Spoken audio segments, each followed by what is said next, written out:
Les experts agricoles. Par la France agricole.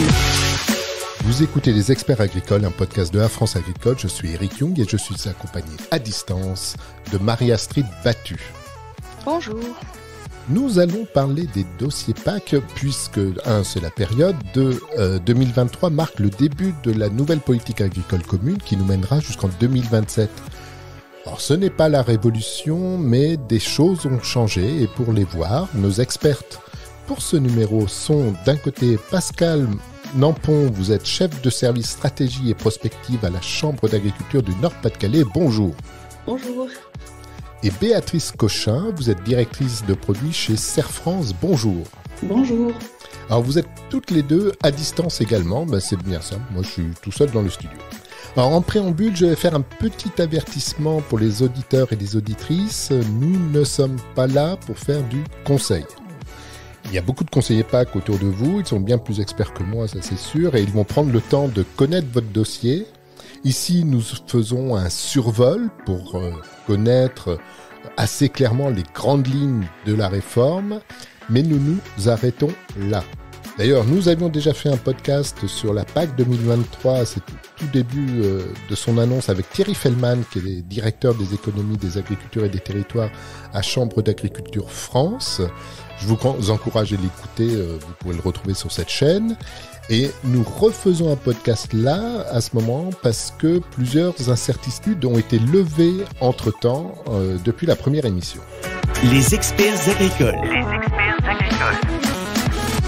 Nous allons commencer par les bases et ensuite on fera un peu de pédagogie, on dégrossira de plus en plus pour se mettre dans la peau d'un exploitant en grande culture, puis dans celle d'un éleveur ou d'un polyculteur-éleveur. Alors, en raccourci, on parle de la PAC 2023-2027. En vrai, c'est la déclinaison française d'un cadre européen qui lui-même obéit à une politique de transformation de pacte vert.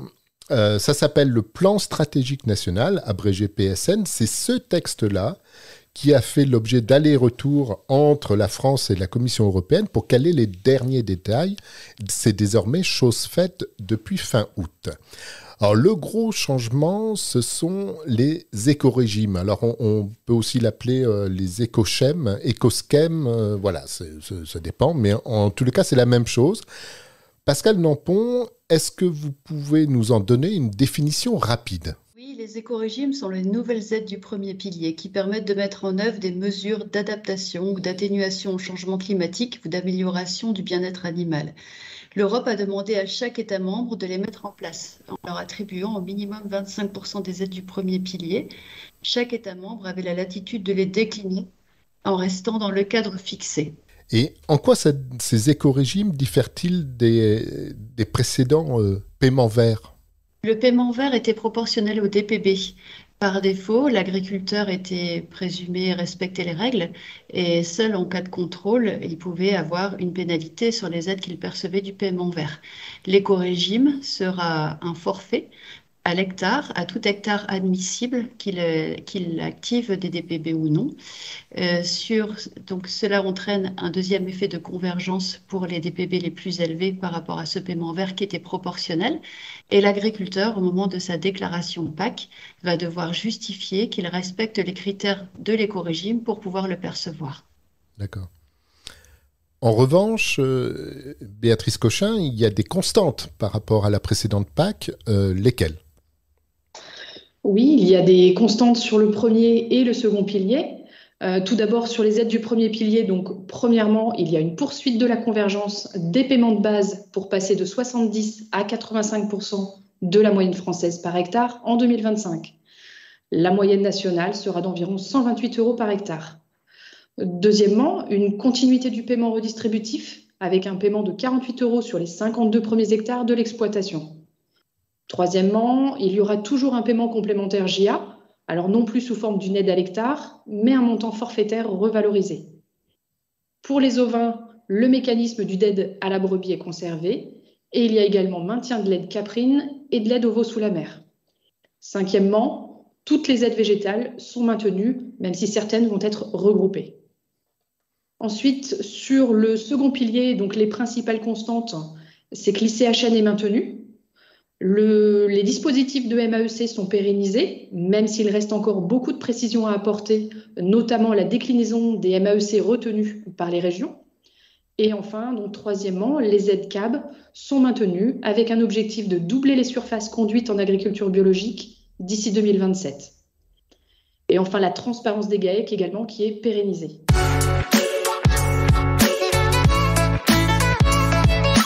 Vous écoutez Les Experts Agricoles, un podcast de la France Agricole. On va avancer un peu plus profondément dans la connaissance de la PAC 2023-2027. Pour ça, Marie-Astrid Battu nous propose un petit jeu de questions-réponses et on l'écoute. Alors ça y est, le cap est passé, c'est maintenant la nouvelle PAC qui va faire sa loi. Alors pour remettre les pendules à l'heure, mais aussi pour connaître les bonnes pratiques et surtout, ne pas passer à côté des PAC, j'ai concocté un petit quiz pour pour nos invités et notre animateur qui, je précise, n'a pas été mis au courant des questions auparavant. Donc, on va commencer par une question simple. On va tous s'échauffer. Où et quand il faudra faire sa déclaration PAC? La déclaration PAC reste à la même période qu'actuellement, c'est-à-dire pour le 15 mai. Et on l'a fait sur Télépac, ça suffit? C'est ça. Télépac restera le service dédié. Alors, c'est une bonne réponse, mais j'ai un tout petit peu plus de précision puisque il y a les demandes d'aide animale qui pourront commencer à être faites dès le 1er janvier 2023. Et les dossiers PAC seront du 1er avril au 15 mai. Et l'architecture du site Télépac ne change pas. Vous vous y retrouvez quand vous irez rentrer votre dossier. Voilà pour les petites précisions. Alors, il y a autre chose d'important dans cette nouvelle PAC, c'est les agriculteurs actifs qui peuvent bénéficier des aides PAC. Alors, qui sont-ils ? Donc, tous les exploitants doivent être assurés contre les accidents du travail et donc les maladies professionnelles des non-salariés agricoles, la fameuse ATEXA. Également, il doit avoir plus de 67 ans et ne pas avoir fait valoir ses droits à la retraite, que ce soit une retraite agricole ou non agricole. Pour les sociétés, il faut qu'il y ait au moins un des associés qui respecte ces critères. Et enfin, pour les formes sociétaires sans associé exploitant, soit sans cotisant à TEXA, donc pour les SAS ou les SARL par exemple, la société doit exercer une activité agricole. Les dirigeants doivent relever de ce régime de protection de ces salariés agricoles. De la même manière, ne pas avoir fait valoir leurs droits à la retraite dès qu'ils ont dépassé 67 ans et détenir plus de 40% du capital social. Eh bien, c'est parfait et c'était extrêmement complet, je vous remercie. On va passer à la troisième question. Alors, dans cette nouvelle PAC, il y a combien de BCAE, donc de bonnes conditions agro-environnementales à respecter dans le cadre de la conditionnalité des aides PAC? Il y en a. Il y a 9 BCAE dans cette nouvelle PAC, plus une conditionnalité sociale qui se met en place en complément des BCAE. Et donc, comme dans la PAC actuelle, il y a également les exigences réglementaires en matière de gestion, les ERMG, qui sont à respecter pour être en règle avec la conditionnalité. Eh bien, c'est parfait et je vais me permettre de décrire les 9 BCAE. Donc, la première, c'est le maintien des prairies permanentes. La deuxième, l'interdiction de destruction des zones humides et tourbières. La troisième, l'interdiction de brûler les chaumes. La quatrième, la création de bandes tampons le long des cours d'eau. La cinquième, il faut réduire le risque de dégradation et d'érosion des sols en pente. La sixième, l'interdiction de sols nus pendant les périodes sensibles. La septième, la rotation des cultures. La huitième, le maintien de la biodiversité. Et enfin, la neuvième, l'interdiction de conversion et labour de prairies permanentes sensibles en zone Natura 2000. Et alors, est-ce que vous connaissez la pénalité pour le non-respect de ces BCAE? Il y a 4 grandes catégories. Il y a un système d'alerte, donc il n'y a pas de sanctions, mais des demandes de remise en conformité qui peuvent être demandées. Il y a les cas de négligence, où là, effectivement, il va y avoir entre 0,5 et 10% de pénalité, en fonction donc, de la gravité et de l'étendue de la durée. Les cas de récurrence, donc en cas de répétition du non-respect sur une période de 3 ans, donc le taux de réduction pourrait être porté à 10%. Et enfin, en cas de faute intentionnelle, les réductions peuvent être comprises entre 15 et 100% des aides soumises à la conditionnalité. On a donc plutôt intérêt à les respecter. Alors, est-ce que pour ces BCAE en 2023, il y a des dérogations qui existent? Alors, donc pour chaque BCAE, comme c'est le cas actuellement, certaines dérogations sont prévues et ces dérogations évoluent. Si je prends l'exemple des exploitations en agriculture biologique qui étaient exonérées de la règle de maintien des prairies, entrent désormais dans le champ de la conditionnalité. Exactement, et pour être un peu plus précise, donc à titre exceptionnel, en 2023, il n'y a pas d'obligation de rotation sur 35% des terres arables cultivées de l'exploitation, mais il faut quand même prévoir qu'en 2025, il faudra trouver 2 cultures principales distinctes sur la période allant de 2022 à 2025 ou une culture secondaire chaque année sur 2022 et de 2022 à 2025. Et encore à titre exceptionnel, en 2023, il n'y aura pas de jachère obligatoire. Si de la jachère est néanmoins faite, elle pourra être fauchée et pâturée en 2023. Et on va terminer par 2 petites questions assez simples. C'est quoi le montant moyen de l'aide de base aux revenus dans cette nouvelle PAC? Ce sera 127 € par hectare en moyenne. C'est tout à fait ça. Et on finit par un montant d'aide complémentaire, celle pour les jeunes agricultures. Elle sera de combien?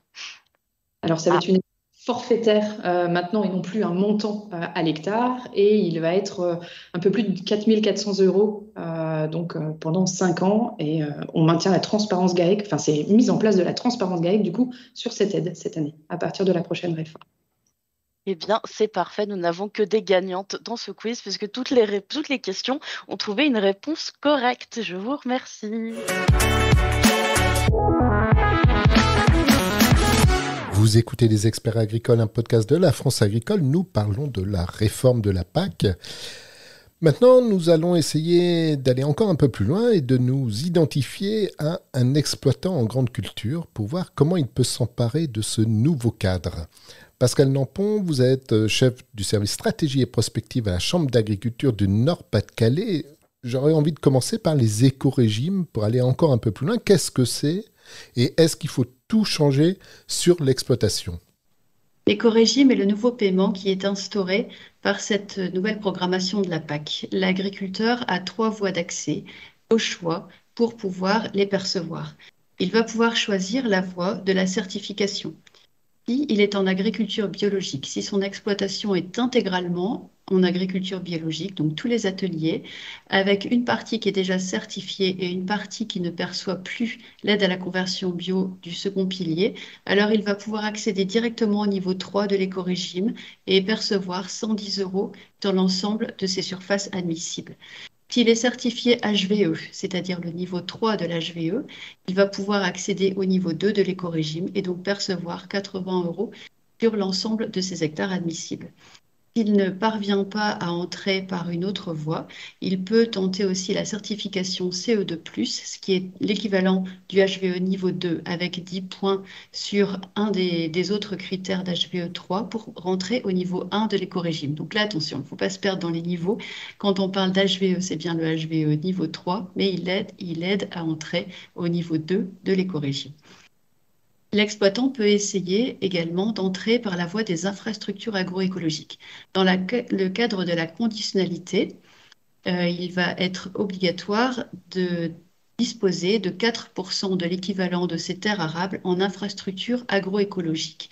Ce sont un peu l'équivalent des SIE que nous connaissions actuellement, mais la définition en a été reprécisée puisque nous distinguons désormais les SIE non productives que nous appelons les infrastructures agroécologiques, c'est-à-dire les arbres, les mares ou les autres infrastructures telles que les jachères dont vous pouvez disposer sur vos exploitations.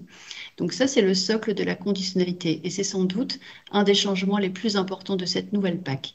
Si l'exploitant dispose de 4% de ses infrastructures agroécologiques sur ses terres arables et qu'il en dispose également sur ses prairies, qu'il peut monter à hauteur de 7% sur l'ensemble de sa SAU, alors il est au niveau 1 de l'éco-régime et il n'a pas à se soucier des autres voies d'accès. Si le total s'élève à 10% de sa SAU, alors il est au niveau 2 de l'éco-régime. Si l'exploitant ne peut entrer ni par la voie de la certification, ni par la voie des infrastructures agroécologiques, alors il peut tenter la voie des pratiques agricoles. Pour cette voie, nous distinguons 3 types de couverts. Les couverts en culture pérenne, et donc pour devoir respecter la règle de ces cultures pérennes, il faut que ces cultures pérennes représentent au moins 5% de la SAU sur l'exploitation. Si c'est le cas, Si les cultures pérennes représentent au moins 5% de la SAU, alors il faut respecter le critère de couverture de l'interrang en culture pérenne, c'est-à-dire disposer au moins de 95% des interrangs couverts pour être au niveau 2 et d'avoir 3 interrangs sur 4 couverts pour être au niveau 1. Si les prairies permanentes représentent au moins 5% de la SAU, alors l'exploitant devra veiller à n'utiliser aucun produit phytosanitaire sur les prairies sensibles, c'est-à-dire les prairies en Natura 2000. Et par ailleurs, s'il veut régénérer sa prairie, c'est-à-dire s'il veut la retourner pour la ressemer, il veillera à ne pas retourner plus de 90% de cette surface en un an pour être au niveau 2 de l'écorégime et pas plus de 80% pour être au niveau 1 de l'écorégime. Pour les terres arables, c'est un barème à points qui est instauré. Et donc attention, pour être au niveau 2 de l'écorégime, si chaque catégorie de terre représente au moins 5% de la SAU, il faut être au niveau 2 de chaque catégorie. On ne peut pas être au niveau 1 sur les cultures pérennes et au niveau 2 en prairies permanentes ou en terre arable. Dans ce cas-là, c'est le niveau minimum qui s'imposera et donc on sera au niveau 1 sur l'ensemble de sa surface. Pour les exploitants qui souhaitent entrer par la voie des pratiques agricoles ou par la voie de la certification, un bonus de 7 € par hectare est prévu. Puis, on peut justifier de plus de 6% de haies sur ses terres arables et sur sa SAU, et si on respecte le label EI. Mais si on refuse de prétendre à l'écorégime, on n'en veut pas, on ne veut pas changer ses pratiques, est-ce que ça pénalise le reste du dossier PAC ? On ne peut pas refuser de prétendre à la conditionnalité, puisque la conditionnalité, ce sont les règles de base à respecter pour pouvoir percevoir les aides de la PAC. Par contre, l'écorégime, c'est un paiement volontaire. Donc l'agriculteur peut en effet faire le choix de se priver de l'écorégime. Ça peut être le cas, je pense notamment dans le contexte actuel où les matières premières sont tendues et où le prix des aliments pour les animaux a fortement augmenté. Pour les exploitations de petites ou de moyennes surfaces dont l'essentiel des cultures servent à alimenter un élevage granivore, elles peuvent parfois se dire qu'aller chercher l'écorégime, ça va leur coûter plus cher, donc modifiant le rationnement, ça va leur coûter plus cher que d'acheter de l'aliment à l'extérieur. Et dans ce cas, il faut faire un calcul global, un calcul sur le BE, pour voir si en effet ça vaut le coup de changer son assolement pour aller chercher l'écorégime ou non. Mais dans tous les cas, cet écorégime, il va souvent être essentiel pour le maintien de l'EBE de l'exploitation. Donc, il faut vraiment faire un calcul au cas par cas sur chaque exploitation. Au passage, on a parlé de la conditionnalité. La conditionnalité est maintenue ? La conditionnalité est renforcée puisque les règles du paiement en vert ont glissé dans la conditionnalité. Donc, les 9 nouvelles BCAE sont inclus une partie des BCAE actuelles du paiement vert et également sont aménagées et sont renforcées dans les règles qu'elles prévoient. Et pour aller vers les paiements couplés, il y a des nouveautés en matière de protéagineux, d'aide au maraîchage. Vous pouvez nous en dire plus ? Cette nouvelle PAC, en effet, tend à renforcer l'aide aux protéagineux dans la mesure où la lutte contre le changement climatique, il est indiqué de consommer plus de protéines végétales et un peu moins de protéines animales. Donc en effet, cette nouvelle PAC tend à donner un coup de boost aux protéines végétales. On l'a vu à travers de l'écorégime où les protéines végétales vont permettre d'obtenir des points dans le barème à points. Pour les aides couplées également, les protéines les légumineuses fourragères sont revalorisées à hauteur de 150 € par hectare. Et les mélanges vont pouvoir être valorisés lors de la première année du semis, les mélanges légumineuses avec d'autres types de graminées. Pour les légumineuses non fourragères, elles sont également dotées d'une aide couplée telle que c'est le cas actuellement, mais leur assiette est légèrement étendue. Certaines protéines végétales qui n'en faisaient pas partie entrent dans le champ des aides couplées, comme les légumes secs par exemple. Sur la nouveauté également est l'introduction d'une nouvelle aide couplée au maraîchage. Les maraîchers étaient jusqu'alors exclus du dispositif d'aide couplée. Désormais, les maraîchers qui cultivent au moins un demi-hectare de maraîchage et au maximum 3 hectares de SAU entrent dans le cadre des aides couplées.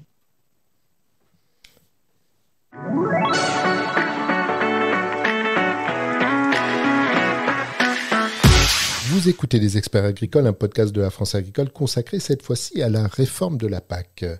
Nous nous mettons maintenant dans la tête d'un éleveur ou d'un polyculteur-éleveur avec Béatrice Cochin. Vous êtes directrice produit chez Serre France. Alors, la question un peu brute, est-ce qu'on perd au change avec cette nouvelle aide bovine ? Alors, pour répondre à votre question, je vous propose dans un premier temps de regarder le contenu de cette réforme.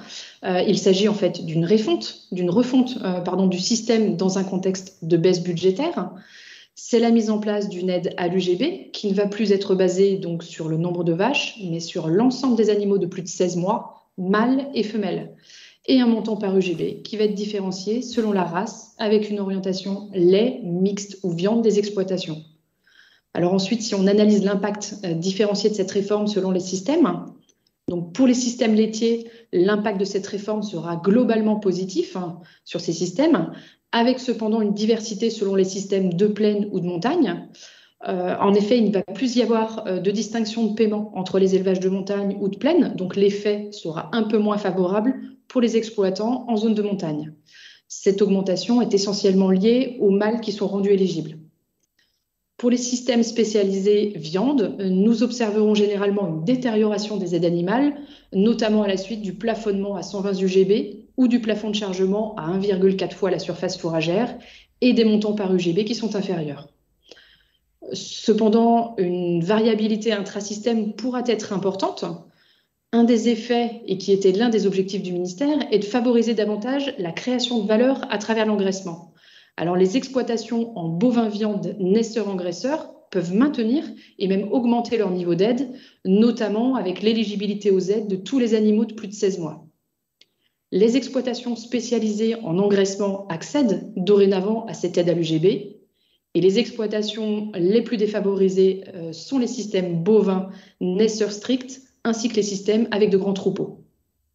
Enfin, et pour conclure, chaque situation étant différente, il est effectivement important que chacun analyse l'impact de la réforme et anticipe la date de dépôt optimale de l'aide à l'UGB. Et on va reparler des écorégimes. Est-ce que l'accès à l'écorégime est possible pour les éleveurs ? Oui, bien entendu, c'est possible. Et c'est même chez les éleveurs qu'il sera possible d'atteindre donc les 3 voies à travers donc de la voie de la certification pour les exploitations en agriculture biologique et HVE, par la voie des infrastructures agroécologiques, donc pour les exploitations en zone de bocage. La voie des pratiques sera également accessible aux exploitations d'élevage via le respect de plusieurs critères. Par exemple, le non-labour de 80 à 90% de la surface de prairie permanente permet d'accéder au niveau standard de l'écorégime et le non-labour de plus de 90% de la surface qui va donner accès au niveau supérieur. Par ailleurs, on peut noter qu'au niveau des terres arables, 10% des terres en légumineuses rapportent 3 points dans le calcul de l'écorégime contre 1 point quand ces 10% sont cultivés en céréales d'hiver, d'où un effet incitatif pour les légumineuses. Il y aura également des points qui vont être alloués aux exploitations où l'on a beaucoup de prairies permanentes et moins de terres arables pour compenser la difficulté de mettre en place effectivement les rotations. En synthèse, sur ces 2 points que nous venons d'aborder là pour les éleveurs, le principal enjeu de cette réforme, c'est de regarder globalement la conduite de l'exploitation en se fixant comme objectif évidemment d'accéder aux écorégimes au niveau supérieur. Et pour ce faire, des évolutions des fois simples d'assolement et l'implantation de légumineuses par exemple permettront de maximiser les aides de l'exploitation. C'est sûr que la rentabilité reste primordiale. Elle passe par un système cohérent avec une conduite technique, une maîtrise des charges et des investissements. Est-ce que l'ICHN, l'indemnité compensatoire de handicap naturel, c'est de mémoire, est-ce qu'elle est plus difficile à acquérir avec cette réforme ? Non, les conditions d'accès à l'ICHN restent identiques. Le zonage initié en 2019 et les montants vont être stables. Seul le plancher d'accès est modifié et relevé de 3 à 5 UGB. Merci beaucoup Pascal Nampon et Béatrice Cochin. Vous nous avez aidé à comprendre les grandes lignes de la réforme de la PAC et j'en profite au passage pour remercier Aurélie Trouillet des Chambres d'Agriculture France pour son aide précieuse. Et puis je vous rappelle que vous devez privilégier des conseillers PAC qui vous entourent pour vous aider. Comme toujours, ne vous y prenez pas au dernier moment pour remplir votre dossier. Et puis la France Agricole a consacré son dossier du 13 octobre à la déclaration PAC. Vous y trouverez un simulateur à remplir pour voir si vous accédez aux écorégimes et à quel niveau.